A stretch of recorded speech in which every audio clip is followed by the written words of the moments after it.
Figure 7.3 InitArray.java.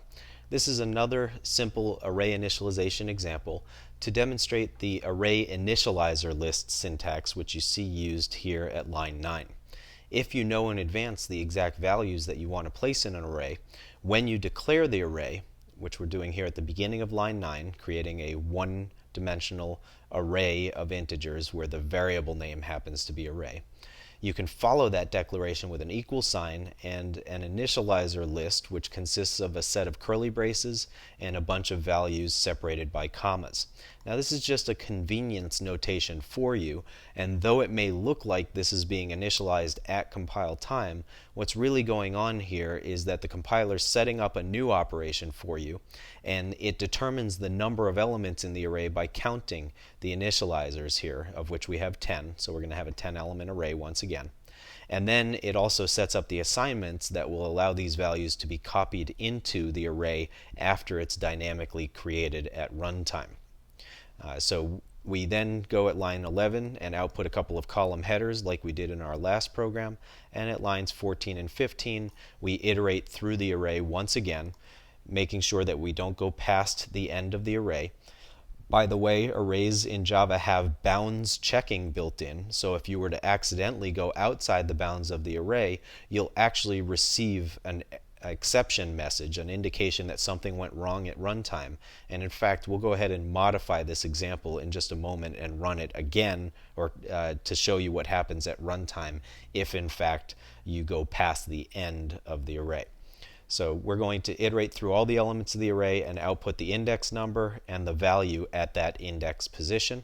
If we go ahead and run this project, we can see in the output window the set of values that are being output, and you can compare all of the values you see here in the right column with the values in the initializer list to see that the values were assigned to the array elements in the same order they appeared in the initializer list. Now watch what happens if I make a simple change here.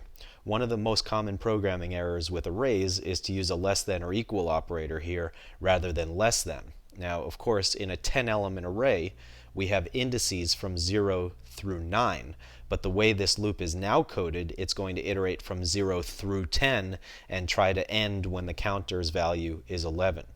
Now if I go ahead and run this version, you can see here that after it output the element at position 9, which is the value 37, and that is the correct ending value, we received something that says exception in thread main, java.lang.arrayIndex out of bounds exception, and it indicates that the value we tried to use as the index was 10, and that's an invalid value.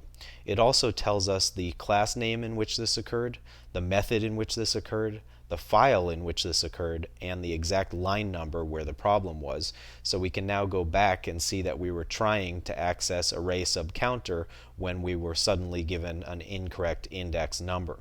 And when you're in a for loop that's iterating over an array or any other type of collection, then you probably need to check either your condition to see if you've got the right variable there for testing the condition, I'm sorry, not variable, operator there for testing the condition, or you may need to check your initializer value for your loop as well. Looking to advance your career by acquiring new skills? Tired of expensive off-site training programs? Wish you could learn from the best instructors in the industry?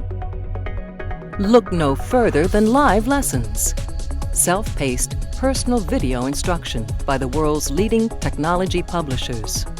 Each live lesson comes with a DVD featuring 3 to 4 hours of instructor-led classroom training, sample program code that allows you to work along with your personal instructor, and an example-rich study guide. Live lessons allow you to watch the entire course from start to finish, or navigate directly to any of the individual lessons. You'll literally watch over the shoulder of your instructor as he shows you how to build state-of-the-art applications. Live lessons, the power of the world's leading technology experts at your fingertips. To learn more, visit mylivelessons.com today.